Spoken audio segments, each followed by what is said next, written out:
जी बिस्मिल्लाहिर्रहमानिर्रहीम, अस्सलाम वालेकुम मोअज़्ज़ज़ नाज़रीन। उम्मीद करता हूँ कि खैरियत से होंगे। अल्हम्दुलिल्लाह मैं भी बिल्कुल ठीक हूँ, अल्लाह ताला का बड़े शुक्र है। तो यार आज ना मैं जंगल की तरफ निकला हूँ क्योंकि बारिशें यहाँ पे हो रही थी और ना लोग कम आ रहे थे समंदर पे। तो मैंने कहा एक दफ़ा ना बाहर निकलता हूँ, आपको आवाज़ें आ रही होंगी जंगल में से।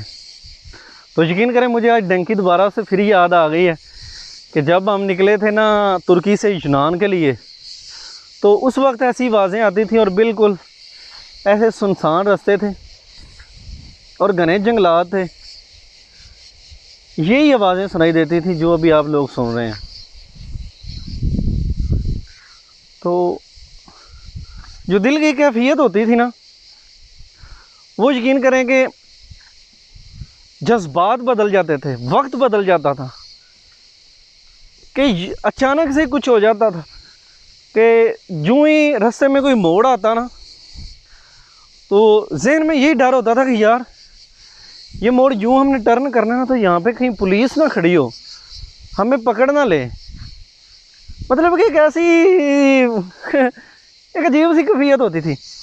और आज फिर मैं निकला हूँ, मैं हमारा जो बीच था ना उससे थोड़ा सा दूर एक जगह पे एक बीच वो समंदर के अंदर ना जहाज़ों की पोर्ट बनी हुई थी, सी पोर्ट।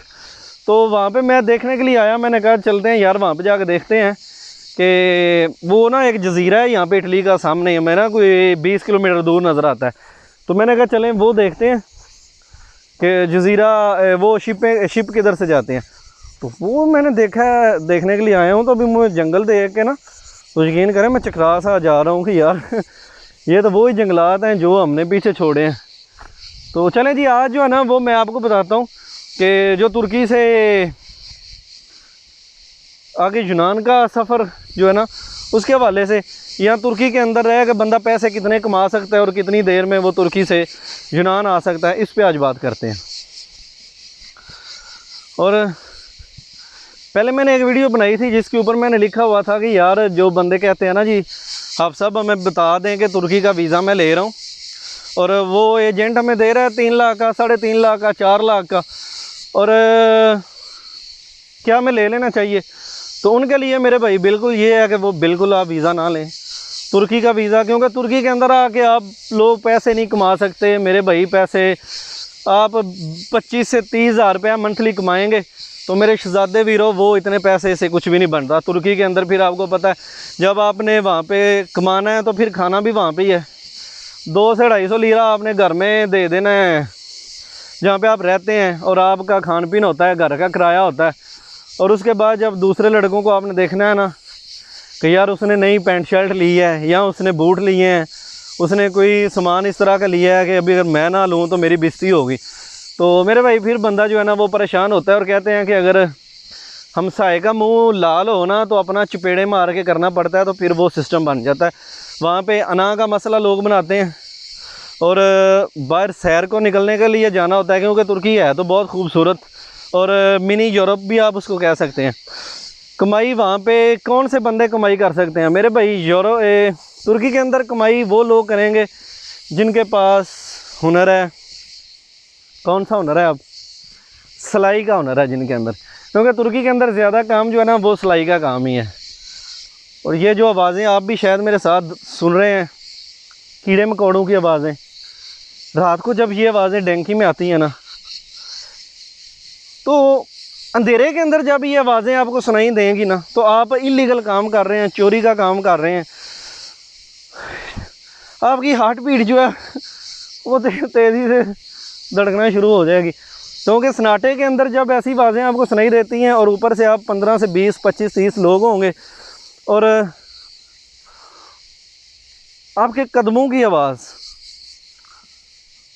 कदमों की आ रही है, पाँव के नीचे पत्ते आ रहे हैं, टहनियाँ आ रही हैं, लकड़ियाँ आ रही हैं, वो भी कड़क कड़क होगी।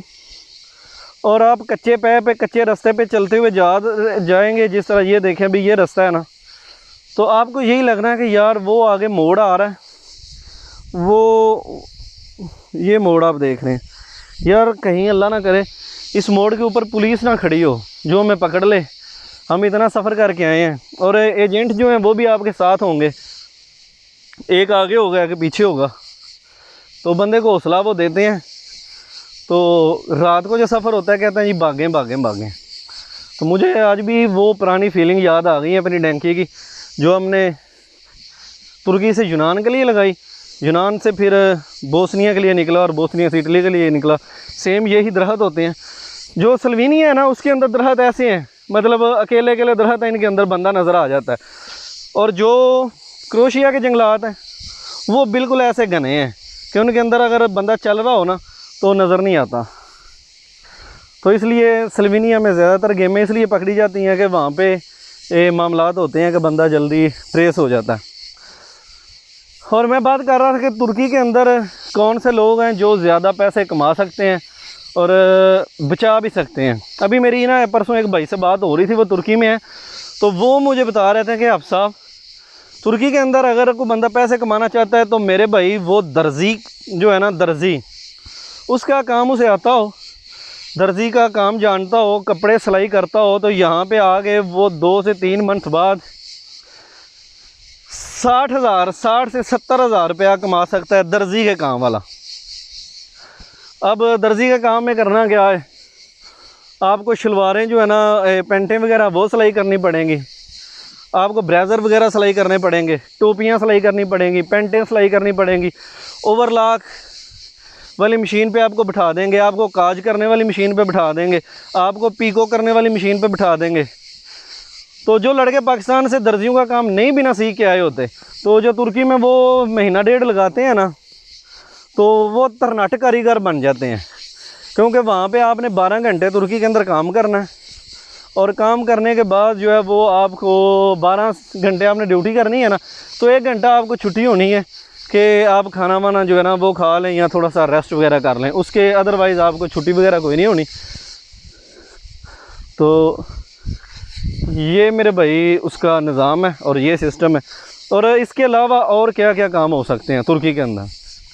तुर्की के अंदर दर्जी के काम के अलावा और काम ये है मेरे भाई कि वहाँ पे आप किसी फैक्ट्री में लग जाएंगे, मतलब कि ज़्यादातर वहाँ पे खराद का काम भी होता है तुर्की के अंदर। जो गाड़ियों के स्पेयर पार्ट्स बनाते हैं, गाड़ियों के जो है ना वो इस तरह के जितने भी चीज़ें हैं ना वो वहाँ पे बनते हैं, तो उधर जाके आप काम कर सकते हैं। या और फैक्ट्री हैं वहाँ पे, दूध वाली फैक्ट्रीज़ भी हैं, या खाने वाला कोई जो सोमियाँ बनती है जिसमें पाकिस्तान में जिसको डबल रोटी कहते हैं, वो डबल रोटियाँ वहाँ पे बनती हैं। लेकिन उनकी जो सैलरी है ना वो मेरे भाई 1500 से 2000 यूरो के राउंड अबाउट होती है।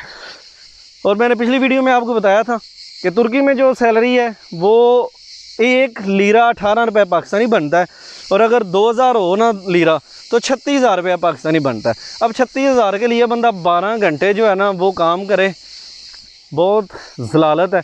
तो इससे बेहतर है कि बंदा अरब कंट्री में जाए, और अरब कंट्री में जो काम है वो मैं तो नहीं गया, खैर तो दोस्त बताते हैं जो अरब में हैं, वो कहते हैं जी यार काम इतना इजी भी नहीं होता, इतना मुश्किल भी नहीं होता, लेकिन रिलैक्स बंदे के साथ ज़्यादती नहीं होती, बंदा मर्ज़ी से काम करता रहता है। और आहिस्ता आहिस्ता जो है ना वो काम कभी हार्ड वर्किंग करनी पड़ जाती है, तो कभी जो है ना वो मतलब कि टेंशन नहीं होती, हर तरह का काम वहाँ पे हो जाता है।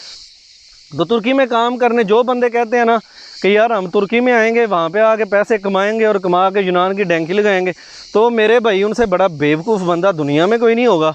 तो लिहाजा तुर्की में आप कमा के आगे की गेम नहीं कर सकते, सही है। जो बंदा ये ज़हन रखता है कि मैं तुर्की में आके 10-10 हज़ार भी बचा लूँगा, मेरे भाई तुर्की में पैसे बचते ही नहीं। 2000 आपको सैलरी मिलनी है और उसमें से आपने अपना खान पीन पूरा करना है, ना आप घर भेज सकते हैं, ना अपने लिए सेविंग कर सकते हैं। आप 10 साल भी तुर्की में गुजार दें ना, आ जाके आपने कहना यार भैन नू दफ़ा करो इनू, असी तुर्की विच रहना ही नहीं, जाने आ पाकिस्तान, उत्थों जिहड़ा है ना वो मैं पाकिस्तान ज़्यादा कमा लेना सी, मैं 1000 रुपया रोज़ दिहाड़ी लांदा मिस्त्रियों के नाल, तो ज़्यादा कमाई हो जानी सी। तो लिहाजा ये बंदे के माइंड में आता रहता है। तो मेरे भाई मेरा वीडियो लंबी हो जानी है, तो भी मेरा आ गया बीच भी नज़दीक। ये एक तो मैंने आपको रास्ते दिखाने थे कि इस तरह के डैंकी वाले सुनसान जंगलात वाले रास्ते होते हैं, कोई चरिंद परिंद वहाँ पे नहीं होता, सिर्फ ये जानवर बोलते हैं। तो नई वीडियो में आपने कमेंट में पूछना है क्या क्या इन्फॉर्मेशन और आपको दूँ, तो इंशाल्लाह मिलेंगे नई वीडियो में। तब तक के लिए भाई को दें इजाज़त, अल्लाह हाफिज़।